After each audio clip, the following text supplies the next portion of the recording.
కాంగ్రెస్లో కొత్త కల్లోలం స్టార్ట్ అయింది. జగ్గారెడ్డికి పీసీసీ ఇవ్వాలంటూ మంత్రి కోమటిరెడ్డి వెంకటరెడ్డి కొత్త ఫిట్టింగ్ పెడుతున్నారు. పార్టీలో రేవంత్ హవా తగ్గించే ప్రయత్నమేనా ఇది? జగ్గారెడ్డిని పీసీసీ ప్రెసిడెంట్ చేయాలి. ఆయన చాలా మాస్ లీడరు, ప్రజల్లో ఉంటాడు, జనంలో ఉంటాడు. ఆయన నాయకత్వంలో 100 సీట్లు కాంగ్రెస్ నెక్స్ట్ ఎలక్షన్లో తెచ్చుకుంటుంది అని కోమటిరెడ్డి వెంకటరెడ్డి వ్యాఖ్య. జగ్గారెడ్డి మాస్ లీడర్ కాదని ఎవరు అనరు. ఖచ్చితంగా ఆయన చాలా మాస్ లీడర్, నిత్యం జనంలో ఉంటాడు, చాలా పాపులర్ లీడర్. పీసీసీ పదవికి అనర్హుడని ఎవరు అనరు. ఎందుకంటే ఆయన పార్టీ వర్కింగ్ ప్రెసిడెంట్గా ఉన్నాడు. అధిష్టానానికి ముఖ్యంగా రాహుల్ గాంధీకి సన్నిహితుడిగా పేరు. సో జగ్గారెడ్డి నిత్యం వార్తల్లో ఉండే నాయకుడు. సో రాష్ట్రం అంతా తెలుసు జగ్గారెడ్డి అంటే ఎవరో. సో జగ్గారెడ్డికి పీసీసీ ప్రెసిడెంట్కు ఉండాల్సిన అన్ని అర్హతలు ఉన్నాయి. దాంట్లో ఏమి ఎవరికి డిస్ప్యూట్ లేదు. కోమటిరెడ్డి వెంకటరెడ్డి అభిప్రాయంతో ఎవరు విభేదించరు. కాంగ్రెస్లో విభేదించరు, బయట కూడా విభేదించరు.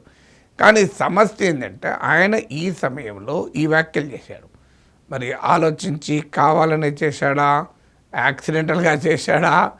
ఎందుకంటే చాలామంది రాజకీయ నాయకులకు ఈ మీడియా కనబడితే వెంటనే ఏదో ఒకటి మాట్లాడేస్తాడు. చిట్ చాట్ అనుకుంటూ చిట్ చాట్ అవుతుంది, అది తర్వాత చిట్ పట్ అవుతుంది. సో ఇప్పుడు చిట్ చాట్ బాగానే ఉంటుంది, తర్వాత చిట్ పట్ అవుతుంది. ఇప్పుడు అదే జరుగుతుంది. కోమటిరెడ్డి వెంకటరెడ్డి చిట్ చాట్ కాస్త కాంగ్రెస్లో తెలంగాణ రాజకీయాల్లో చిట్ పట్లకు కారణమైంది. ఎందుకు ఈ చిట్ చాట్ కాస్త చిట్ పట్ అయింది? దానికి రీజన్ ఏంటంటే, ఒకటి, ఇప్పుడు పీసీసీ ప్రెసిడెంట్ పదవి ఖాళీగా లేదు. మరి ఇప్పుడు ఎందుకు ఆ ప్రస్తావన? మహేష్ కుమార్ గౌడ్ ప్రెసిడెంట్గా ఉన్నాడు, ఆ పదవి ఏమీ త్వరలో ఖాళీ కావడం లేదు. అలాంటప్పుడు పీసీసీ ప్రెసిడెంట్గా ఎందుకని ఒక జగ్గారెడ్డి పేరు ప్రస్తావించాల్సి వచ్చింది? ఎన్నికల వరకు మరి మహేష్ కుమార్ గౌడ్ను మారుస్తారా అంటే మార్చాలని రూల్ ఏమీ లేదు. ఇప్పుడు ఉత్తమ్ కుమార్ రెడ్డి చాలా కాలం పార్టీ పీసీసీ ప్రెసిడెంట్గా ఉన్నాడు కూడా. సో అందువల్ల ఇది మొదటి ఫ్యాక్టర్. అది అంటే ఆ పీసీసీ పదవి ఖాళీ లేకపోయినా పీసీసీ ప్రెసిడెంట్ గురించి ప్రస్తావన ఎందుకు వచ్చింది అని. ఇక రెండవ క్వశ్చన్ ఏంటంటే, సాధారణంగా కాంగ్రెస్లో ఉండే ట్రెడిషన్ ఏంటంటే సోషల్ బ్యాలెన్స్ చేస్తారు. అంటే సిఎల్పి నేత సామాజికంగా వెనుకబడిన వర్గాలు, అణగారిన వర్గాల నుంచి వస్తే మీకు పీసీసీ ప్రెసిడెంట్ అప్పర్ కాస్ట్ నుంచి, ముఖ్యంగా రెడ్డిస్ నుంచి వస్తారు. మీకు అందుకే గమనించండి, ఉత్తమ్ కుమార్ రెడ్డి, రేవంత్ రెడ్డి పీసీసీ ప్రెసిడెంట్ ఉన్నప్పుడు బట్టి విక్రమార్క సిఎల్పి నేత. సిఎల్పి నేతగా బట్టి విక్రమార్క లేకపోతే ఖచ్చితంగా పీసీసీ ప్రెసిడెంట్గా రేవంత్ రెడ్డి, ఉత్తమ్ కుమార్ రెడ్డి అవ్వడం కష్టమయ్యేది. ఇక రాజశేఖర్ రెడ్డి చీఫ్ మినిస్టర్గా ఉన్న సమయంలో పీసీసీ ప్రెసిడెంట్గా డి శ్రీనివాస్ ఉన్నారు. సో కేశవరావు గతంలో పీసీసీ ప్రెసిడెంట్గా ఉన్నారు. అంటే రెడ్డిస్ ముఖ్యమంత్రిగా ఉంటే సామాజికంగా అణగారిన వర్గాల నుంచి పీసీసీ ప్రెసిడెంట్ను చేస్తూ ఉంటారు. అలాగే జానారెడ్డి మీకు కాంగ్రెస్లో ముఖ్యమంత్రి అభ్యర్థికి క్యాండిడేట్గా తెలంగాణ ఏర్పడిన సమయంలో, ప్రొజెక్ట్ అయిన సమయంలో పొన్నాల లక్ష్మయ్యను పీసీసీ అధ్యక్షుడిగా కాంగ్రెస్ చేసింది. రెడ్డిస్ ఈ సోషల్ కాంబినేషన్ కలవాలి అని. సో ఇప్పుడు ముఖ్యమంత్రిగా రేవంత్ రెడ్డి ఉండగా మరి జగ్గారెడ్డి పేరును పీసీసీ ప్రెసిడెంట్గా ఎందుకు ప్రతిపాదిస్తున్నాడు? అంటే ఇద్దరు రెడ్లు, ఒకరు సీఎంగా, ఒకరు పీసీసీ ప్రెసిడెంట్గా కాంగ్రెస్ పార్టీ చేస్తుందా? చేస్తే ఇప్పటికే రెడ్ల డామినేషన్ పెరిగిపోయింది, కాంగ్రెస్లో ఉన్న విమర్శలు ఎదుర్కొంటోంది, బీసీలకు ప్రాధాన్యత లేదు అంటోంది. ఆల్రెడీ రాహుల్ గాంధీ సామాజిక న్యాయం అంటూ దేశమంతా తిరుగుతున్నాడు. వారి జనాభాలో వారి వాటాకు అనుగుణంగా రాజకీయాల్లో కూడా వాటా కావాలని మాట్లాడుతున్నాడు. ఇటీవల మంత్రివర్గ విస్తరణలో కూడా రాజగోపాల్ రెడ్డి, సుదర్శన్ రెడ్డిలకు ఇవ్వకపోవటానికి కారణాలుగా రెడ్డి ఫ్యాక్టరీ, క్యాస్ట్ ఫ్యాక్టరీ చెప్పారు, ఎస్సీకి బీసీలకు ఇవ్వాలి అని చెప్పి ఇచ్చారు. ఇదంతా జరిగినప్పుడు మరి ముఖ్యమంత్రిగా, పీసీసీ ప్రెసిడెంట్గా ఇద్దరు రెడ్లే ఉంటారా? ఇది కోమటిరెడ్డి వెంకటరెడ్డికి తెలియదా?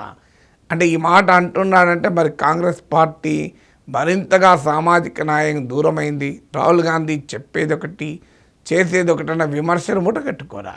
మరి ఎందుకు కోమటిరెడ్డి వెంకటరెడ్డి ఈ మాట అంటున్నాడో తెలియదు.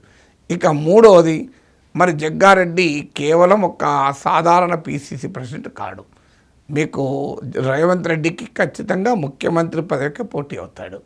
జగ్గారెడ్డికి, రేవంత్ రెడ్డికి ముఖ్యమంత్రి పదవికి మరో పోటీని కోమటిరెడ్డి వెంకటరెడ్డి కావాలనుకుంటున్నాడా? ఆల్రెడీ రేవంత్ రెడ్డి 10 ఏళ్ల పాటు తానే ముఖ్యమంత్రి అంటున్నారు. ఇప్పుడు జగ్గారెడ్డి రంగంలో దించడం ద్వారా రేవంత్ రెడ్డికి ఒక కాంపిటీషన్ క్రియేట్ చేయాలని కోమటిరెడ్డి అంటున్నారా? గతంలో రేవంత్ రెడ్డి పీసీసీ ప్రెసిడెంట్ అయిన సమయంలో కూడా కోమటిరెడ్డి వెంకరెడ్డి పీసీసీకి పోటీ పడ్డాడు కూడా. సో తనను పీసీసీ వేస్తే పార్టీని గెలిపిస్తానని కూడా అన్నాడు. చేయనందుకు అలక్కపోనాడు కూడా.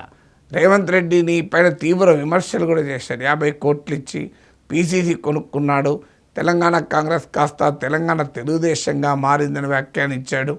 తర్వాత రేవంత్ రెడ్డి క్యాబినెట్ ముఖ్యమంత్రి అయ్యాక మంత్రిగా ఇప్పుడు రేవంత్కు సన్నిహితుడిగా కూడా పేరు తెచ్చుకోవటానికి రేవంత్ రెడ్డి 10 ఏళ్ల పాటు ముఖ్యమంత్రిగా ఉంటాడని కూడా కోమటిరెడ్డి వెంకరెడ్డి మాట్లాడుతున్నాడు. ఇటీవల కోమటిరెడ్డి వెంకరెడ్డి బట్టి విక్రమార్కల మధ్య సింగరేణి కాంట్రాక్ట్ విషయంలో టెండర్ విషయంలో కూడా వివాదమైంది. ఆంధ్రజ్యోతి సౌజన్యంతో రాధాకృష్ణ సౌజన్యంతో అది మరింతగా పెద్ద ఇష్యూగా మారింది. ఇవన్నీ ఉండగా మరొక కొత్త వివాదానికి ఎందుకు తెరదీస్తున్నాడు అనేది 3rd క్వశ్చన్. 4th క్వశ్చన్, మరి రేవంత్ రెడ్డి ముఖ్యమంత్రిగా జగ్గారెడ్డి కనుక పీసీసీ అయితే సాధారణంగా నెక్స్ట్ ముఖ్యమంత్రి అభ్యర్థిగా బీసీనో ఎస్సీనో ప్రొజెక్ట్ చేయాలి. అంటే బట్టి విక్రమార్కను చేయాలనుకుంటున్నాడా? ఆల్రెడీ సింగరేణి టెండర్ విషయంలో ఇద్దరికి ఈ గ్యాప్ ఉన్నది. మరి అసలు కోమటిరెడ్డి వెంకరెడ్డి చేయదలుచుకున్నాడు కాంగ్రెస్ పార్టీని ఈ వ్యాఖ్య చేయడం ద్వారా అనేది ఎవరికీ అర్థం కాని అంశం. మరి ఆయన ఎవరిని ఉద్దేశించి అన్నాడు, ఎవరికి ఎసరు పెట్టాలన్నాడు, అసలు ఏది ఆలోచించకుండా ఏదో ఒకటి అనేసాడా? జగ్గారెడ్డిని సంతృప్తి పరచవచ్చు అని ఉద్దేశంతో ఏమైనా అన్నాడా? సో ఇలాంటి క్వశ్చన్స్ అన్నీ వస్తున్నాయి. ఎందుకంటే రాజకీయ నాయకులు ఏ కారణం లేకుండా ఏ మాట అనరు. దాని వెనకాల చాలా పూర్వరంగం ఉంటుంది. అంత అనాలోచితంగా అంటారా అనే చర్చలు నడుస్తున్నాయి. ఆల్రెడీ కోమటిరెడ్డి వెంకరెడ్డికి రాజగోపాల్ రెడ్డి రూపంలో పెద్ద పోటీ కూడా ఉంది. మంత్రి పదవి ఇస్తామని మాట ఇచ్చి రాజగోపాల్ రెడ్డిని పార్టీలో చేర్చుకున్నారు. ఇప్పుడు నల్గొండలో నుంచి ఎక్కువ మంది అయ్యారు, రెడ్లు ఎక్కువ మంది అయ్యారు, మీ కుటుంబంలో 2 ఉన్నారని చెప్పి రాజగోపాల్ రెడ్డి డినై చేస్తుంటే ఆయన చాలా సీరియస్గా రియాక్ట్ అవుతున్నారు. ఈ మధ్య జూబ్లీ హిల్స్ ఎన్నికలు గెలవడం, మున్సిపల్ ఎన్నికల్లో గెలవడం వల్ల కాస్త చల్లబడ్డట్టు కనబడ్డా రాజగోపాల్ రెడ్డి అసంతృప్తితో ఉన్నాడు. మరి ఇప్పుడు కోమటిరెడ్డి వెంకరెడ్డి స్థానంలో రాజగోపాల్ రెడ్డి మంత్రి అవుతారని కూడా ఊహాగానాలు వచ్చాయి. మరి ఆ నేపథ్యం ఏమైనా ఈ వ్యాఖ్యలకు ఉందో తెలియదు. బట్ డెఫినెట్గా కోమటిరెడ్డి వెంకరెడ్డి వ్యాఖ్యలు ఒక పొలిటికల్ సెన్సేషన్కి అయితే కారణమయ్యాయి.